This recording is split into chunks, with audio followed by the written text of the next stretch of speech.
에스겔서 10장 1절에서 8절의 말씀을 다 찾으셨으면 우리 한 목소리로 봉독합니다. 이에 내가 보니 그룹들 머리 위 궁창에 남보석 같은 것이 나타나는데 그들 위에 보좌의 형상이 있는 것 같더라. 하나님이 가는 베옷을 입은 사람에게 말씀하여 이르시되 너는 구름 밑에 있는 바퀴 사이로 들어가 그 속에서 숯불을 두 손에 가득히 움켜가지고 성읍 위에 흩으라 하시매 그가 내 목전에서 들어가더라. 그 사람이 들어갈 때에 그룹들은 성전 오른쪽에 서 있고 구름은 안뜰에 가득하며 여호와의 영광이 구름에서 올라와 성전 문지방에 이르니 구름이 성전에 가득하며 여호와의 영화로운 광채가 뜰에 가득하였고 그룹들의 날개 소리는 바깥 뜰까지 들리는데 전능하신 하나님이 말씀하시는 음성 같더라. 하나님이 가는 베옷을 입은 자에게 명령하시기를 바퀴 사이 곧 그룹들 사이에서 불을 가져가라 하셨으므로 그가 들어가 바퀴 옆에 섬에 그 그룹이 그룹들 사이에서 손을 내밀어 그 그룹들 사이에 있는 불을 집어 가는 베옷을 입은 자의 손에 주매 그가 받아가지고 나가는데 그룹들의 날개 밑에 사람의 손 같은 것이 나타나더라. 아멘. 저는 오늘 여러분과 함께 읽은 에스겔서 10장 1절에서 8절의 말씀을 본문으로 해서 정결함을 위한 하나님의 불심판 이와 같은 제목으로 함께 잠시 은혜를 나누겠습니다. 사람마다 개인차가 있겠지만 대부분 주무실 때 이불을 덮고 주무실 것입니다. 또 어떤 분들은 요즘 너무 더우니까 그냥 주무시는 경우도 계시는데 사람이 잠이 들었을 때는 이 신진대사 활동이 줄어들어서 평소보다 체온이 조금 더 떨어지기 때문에 가능하면 얇은 이불이라도 덮고 주무시는 것이 또 체온을 조절하고 또 감기 예방에 좋다고 합니다. 우리 성도님들의 자녀들이나 혹은 손주나 조카들이 현재 이 국방의 의무를 감당하고 있는 분들이 계실 것입니다. 군인들 물품 중에 이 침구류가 있습니다. 그 중에 베개와 매트리스 그리고 모포 그리고 이 포단이라고 해서 이 얼룩무늬가 새겨져 있는 이 얇은 이불인데요. 이 매트리스 위에 까는 것입니다. 그냥 매트리스 위에 자면 좀 꺼끄럽고 불편해서 부드럽고 얇은 이불을 덧대어 까는 것이죠. 그런데 군대의 침구류는 한두 명이 사용한 것이 아닙니다. 또 사용한 기간도 1, 2년도 아니고 보통은 8년에서 9년 또 길게는 10년에서 20년까지 된 곳도 있습니다. 냄새도 굉장히 많이 나죠. 아무래도 위생적인 부분에서 찝찝한 것이 사실일 겁니다. 저 같은 경우 이 육군 부사관으로 자원 입대를 했는데 당시 가장 불편했던 것이 바로 남이 쓰던 침구류를 내가 사용해야 한다는 것이죠. 세탁은 잘했는지 또 전염병이나 다른 것은 없는지 솔직히 어린 마음에 걱정이 됐습니다. 그런데 이 수백 명의 간부 후보생들이 있는 군사학교에 후보생들이 바뀐다고 매번 세탁을 해주지는 않습니다. 지금은 잘 모르겠습니다만 과거에는 그랬죠. 그럼 어떻게 관리를 할까요? 바로 일광건조입니다. 햇빛에 건조를 하는 것이죠. 일광건조는 햇빛을 이용하여 물체나 옷, 침구류 등을 자연 건조시키는 방법입니다. 자연적인 방법으로 특별한 장비나 에너지를 필요하지도 않고 또 친환경적이며 경제적인 장점이 있습니다. 또 햇빛은 어떻습니까? 열과 자외선을 방출하여 물체의 수분을 증발시키고 세균과 바이러스를 제거하는 탁월한 효과가 있습니다. 단점이 있다고 한다면 계절과 날씨에 따라서 그 시간이 짧기도 하고 길게 걸리기도 한다는 것이죠. 그런데 요즘 같은 여름철에는 그 효과는 배가 됩니다. 짧은 시간에 강렬한 햇빛으로 말리고 나면 이 시중에 세탁방에서 세탁한 것처럼 그렇게 뽀송뽀송할 수가 없었습니다. 냄새도 완전히 사라지죠.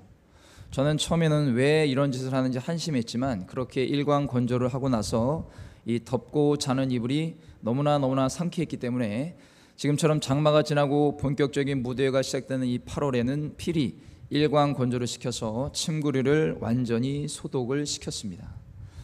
또 빨래를 한 것처럼 그렇게 상쾌할 수가 없었습니다. 이처럼 햇빛으로 말리는 것도 불과 같은 에너지로 소독을 하는 것이죠. 침구류에 숨어 사는 해충과 보이지 않는 바이러스 같은 것들이 햇빛에 완전히 소멸이 되는 것입니다. 사랑하는 성도 여러분, 오늘 성도님들의 심령 가운데 혹여 신앙의 오래된 습관과 또 익숙한 삶의 방식으로 인해 하나님을 향한 뜨거운 열정을 방해하는 바이러스나 해충들이 있지는 않습니까? 그것들을 계속 방치하면 침구류에 기생하는 세균이나 바이러스가 우리의 호흡기에 장애를 일으키듯이 하나님을 향한 기도의 호흡에 문제를 일으키게 되는 것입니다. 그렇지 않으려면 그런 것들은 군대에서 침구류를 일광 건조하고 이후 뽀송뽀송한 이불을 덮고 자는 것처럼 오직 성령의 불로 우리의 심령을 소독해서 성도님들의 마음 중심에 하나님을 향한 거룩한 마음이 뽀송뽀송하게 만들어 또 하나님을 향한 거룩하고 정결함이 다시 샘솟게 해야 할 것입니다. 무엇보다 오늘 말씀을 통해 그러한 불과 같은 성령의 역사와 정결함이 우리 모두에게 충만하게 임하시기를 예수님의 이름으로 간절히 축원을 드립니다. 오늘 1절에서 2절까지 말씀을 보면 하나님은 예루살렘 성읍을 불로 심판하실 것이라고 하십니다. 앞서 9장의 환상이 예루살렘 주민들에 대한 심판이라면 오늘 10장의 환상은 예루살렘 성읍에 대한 심판이죠. 특히 에스겔은 그룹들 머리 위에 있는 보좌의 형상을 보았다고 기록합니다. 이 그룹이라고 하는데 히브리어로 케루빔이라고 합니다. 상상 속의 영적 존재를 말하는데 하나님의 보좌를 지키는 영적 존재인 천사를 말합니다. 또 하나님의 이동 수단을 가리키는 것으로 보기도 하죠. 시편 18편 9절에서 10절 말씀에 그가 또 하늘을 들이우시고 강림하시니 그의 발 아래는 어두캄캄하도다. 그룹을 타고 다니시며 바람 날개를 타고 높이 솟아오르셨도다. 물론 하나님은 이러한 이동 수단이 없이도 다니시는 존재입니다. 그만큼 하나님의 높으심과 권위를 상징하는 것이라고 우리는 봐야죠. 무엇보다 이러한 그룹의 등장은 하나님께서 예루살렘을 떠나실 준비를 마쳤음을 의미합니다. 떠날 준비를 마치신 하나님은 가는 베옷을 입은 천사에게 그룹 밑에 있는 바퀴 사이로 들어가 그 속에서 숯불을 두 손에 가득히 움켜가지고 성읍 위에 흩으라고 명령하십니다. 하나님의 영광이 떠난 예루살렘은 마치 죽어서 그 속이 완전히 비어버린 오래된 크고 높은 고목나무와 같다고 할 수 있겠습니다. 멀리서 겉으로 보기에는 훌륭한 나무 같은데 막상 가까이 가서 보면 속은 썩어서 벌레가 완전히 갉아먹고 더 이상 나무로서 역할을 하지 못하며 언제 강풍이 불어 꺾여도 조금도 이상하지 않습니다. 그런데 안타깝게도 사람에게도 이런 속이 빈 고목나무와 같은 사람이 있습니다. 이러한 사람들의 대표적인 특징은 하나님의 존재를 철저히 부정합니다. 시편 14편 1절 말씀에 어리석은 자는 그의 마음에 이르기를 하나님이 없다 하는도다. 그들은 부패하고 그 행실이 가증하니 선을 행하는 자가 없도다. 그렇습니다. 빈 고목나무와 같은 사람은 이처럼 구원의 하나님 대신에 부패와 가증과 악함이 그 속을 가득 채운 사람이죠. 이런 사람들은 무슨 수를 써서라도 남들보다 더 소유하기 원하고 어떻게 해서라도 권력과 명예를 차지하고 누리기 원합니다. 그렇게 채우려는 것은 그 내면을 갉아먹는 탐욕의 벌레가 그 안에 살기 때문이죠. 결국 그 자신이 잘못된 길을 향해 전진하는 것을 전혀 깨닫지 못하고 종국에는 파멸에 이르게 되는 것입니다. 오늘날 우리 주변에 이런 사람들이 있지 않습니까? 혹여 찾지 못한다면 뉴스나 미디어를 통해 너무나 잘 보고 있지 않습니까? 그런데 이것이 불신자들만의 이야기라고 생각하시는지요? 안타깝게도 믿는 자들에게도 이런 모습을 가진 사람이 종종 있습니다. 그들은 겉모습보다 열매를 통해 알 수 있습니다. 이를 예수님은 뭐라고 말씀하셨습니까? 마태복음 7장 16절에서 20절 말씀에 그들의 열매로 그들을 알지니 가시나무에서 포도를 또는 엉겅퀴에서 무화과를 따겠느냐. 이와 같이 좋은 나무마다 아름다운 열매를 맺고 못된 나무가 나쁜 열매를 맺나니 좋은 나무가 나쁜 열매를 맺을 수 없고 못된 나무가 아름다운 열매를 맺을 수 없느니라. 아름다운 열매를 맺지 아니하는 나무마다 찍혀 불에 던져지느니라. 이러므로 그들의 열매로 그들을 알리라. 아멘.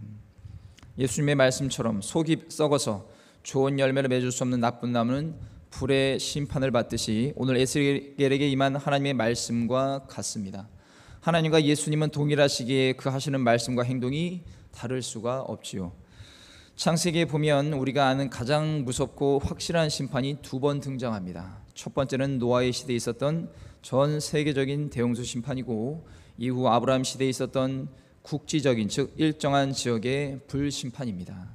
창세기 19장 24절 28절 말씀에 여호와께서 하늘 곧 여호와께로부터 유황과 불을 소돔과 고모라에 비같이 내리사 그 성들과 온 들과 성에 거주하는 모든 백성과 땅에 난 것을 다 엎어 멸하셨더라. 롯의 아내는 뒤를 돌아보았으므로 소금 기둥이 되었더라.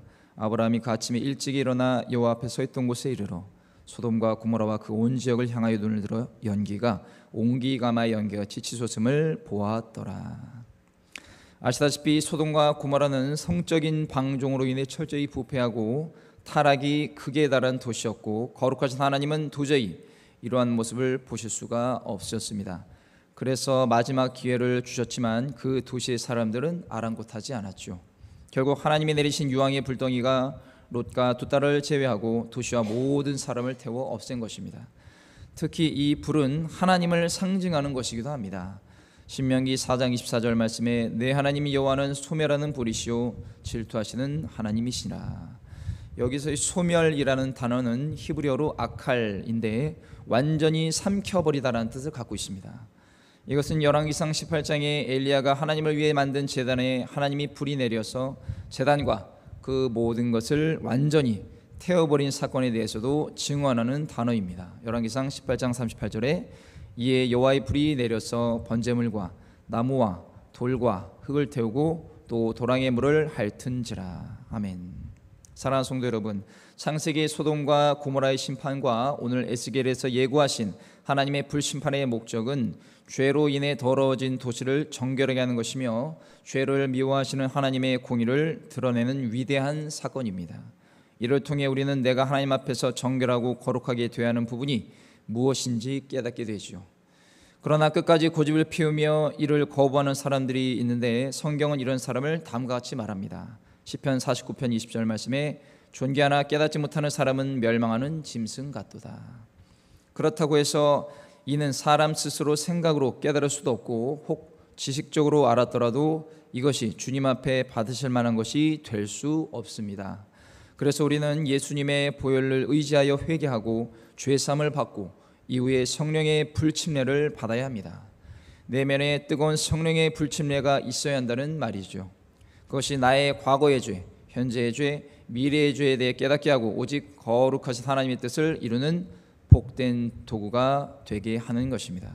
요한복음 16장 7절에서 8절 말씀에 그러나 내가 너희에게 실상을 말하노니 내가 떠나는 것이 너희에게 유익이라.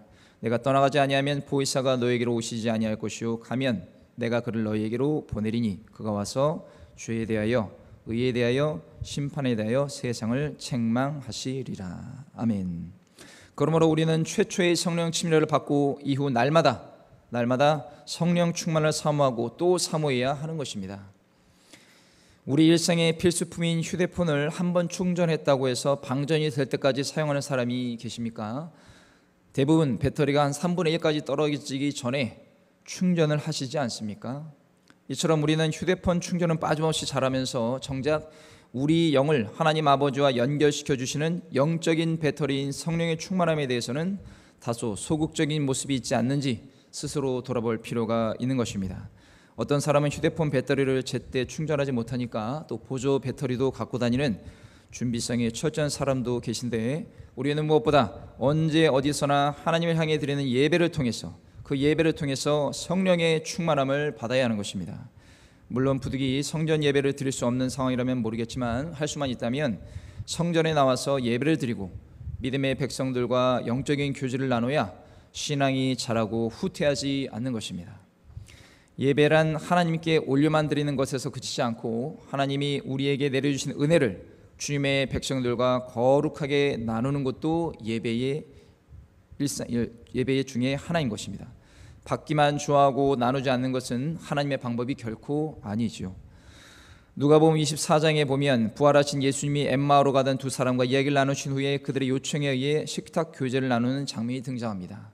이때 어떤 일이 일어났습니까? 누가복음 24장 30절에 31절에 그들과 함께 음식 잡수실 때에 떡을 가지사 축사하시고 떼어 그들에게 주시니 그들의 눈이 밝아져 그인 줄 알아보더니 예수는 그들에게 보이지 아니하시는지라. 아멘. 이처럼 말씀을 듣고 찬양과 기도를 올린 후에 아름답게 나누는 성도 간의 교제는 성령의 은혜와 기름 부으심이 임하는 참으로 중요한 영적 행위라는 것을 우리는 기억해야 합니다. 부활의 주님과 함께했던 두 사람은 주님이 주신 떡을 받고 영안이 열려서 예수 그리스도를 알아봤습니다. 이처럼 예배를 잘 드려야 나의 연약한 삶에서 하나님이 원하시는 부분이 무엇인지, 또 정결하게 되어야 하는 것이 무엇인지 잘 알 수 있습니다. 그러므로 날마다 예배에 힘쓰는 저와 여러분이 되시기를 주님의 이름으로 간절히 축원을 드리겠습니다. 말씀을 뵙겠습니다. 참으로 놀라운 사실은 우리 모두 예수를 믿고 구원을 받아 하나님의 백성이 되어도 저마다 다르게 하나님의 역사를 체험하는 사람들이 있습니다. 그 이유는 무엇일까요? 여러 가지가 있겠지만 그 중에서 하나는 삶의 열매가 있고 없고의 차이이기 때문입니다. 그런 영혼을 하나님은 매우 안타까워하십니다. 그렇다면 왜 삶에서 작은 열매 맺기가 힘들까요? 그 영혼의 중심에 하나님 외에 다른 것이 자리 잡고 있어서입니다. 에스겔 8장 5절 말씀에 그가 내게 이르시되 인자야 이제 너는 눈을 들어 북쪽을 바라보라 하시기로 내가 눈을 들어 북쪽을 바라보니 제단문 어기 북쪽에 그 질투의 우상이 있더라. 도대체 에스겔이 환상에서 본 성전 안의 것들은 무엇이었습니까? 앞서 질투의 우상과 또 10절, 14절 그리고 16절에 등장하는데요. 읽어드립니다. 에스겔 8장 10절, 14절, 16절에 내가 들어가 보니 각양 곤충과 가증한 짐승과 이스라엘 족속의 모든 우상을 그 사방벽에 그렸고 그가 또 나를 데리고 여호와의 전으로 들어가는 북문에 이르시기로 보니 거기에 여인들이 앉아 단무스를 위하여 애곡하더라. 16절에 그가 또 나를 데리고 여호와의 성전 안뜰에 들어가시니라. 보라 여호와의 성전문 곧 현관과 제단 사이에서 약 25명이 여호와의 성전을 등지고 낯을 동쪽으로 향하여 동쪽 태양에게 예배하더라. 이것은 예루살렘의 영적 타락의 극치를 하나님께서 에스겔에게 환상으로 보여주는 것입니다. 그들이 얼마나 타락했는지 하나님을 예배해야 하는, 하나님만을 예배해야 하는 성전에 우상이 있다는 것은 그들이 두 주인을 섬기고 있다는 뜻입니다. 오늘날 왜 많은 성도들이 하나님의 역사를 체험하지 못하고 주님의 놀라운 섭리를 깨닫지 못할까요? 첫째는 하나님의 뜻과 다르거나 아직 때가 이르지 않아서입니다.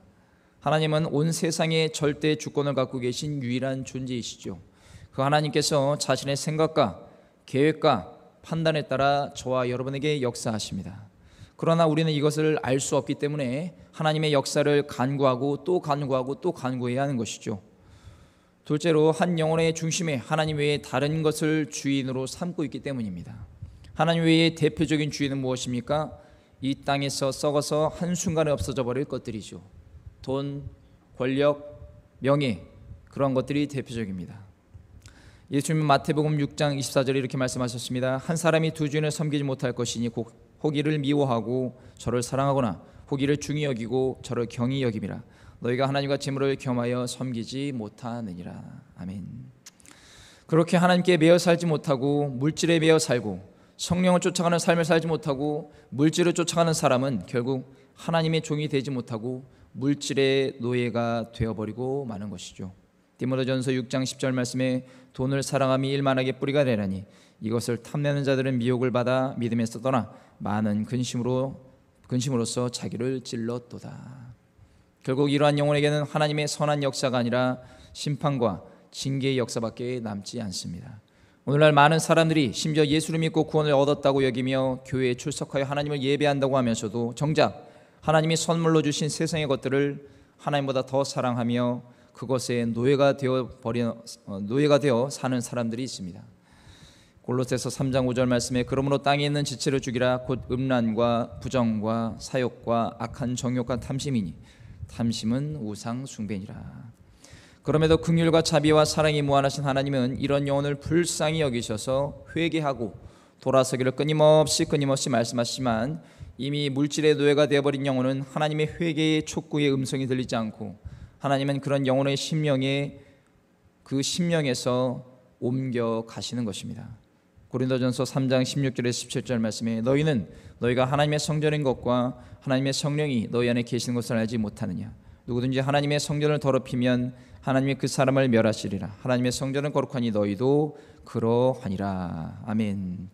그러므로 예수님의 피값으로 하심받은 저와 여러분은 이 땅에 사는 동안 우리의 영혼이 거룩하고 정결하며 복된 하나님의 성전인 것을 깨닫고 날마다 물질에 대한 초점을 거두고 하나님의 말씀을 읽고 묵상하며 예수 그리스도의 십자가 보혈로 덮고 또 덮고 또 덮어야 하는 것입니다.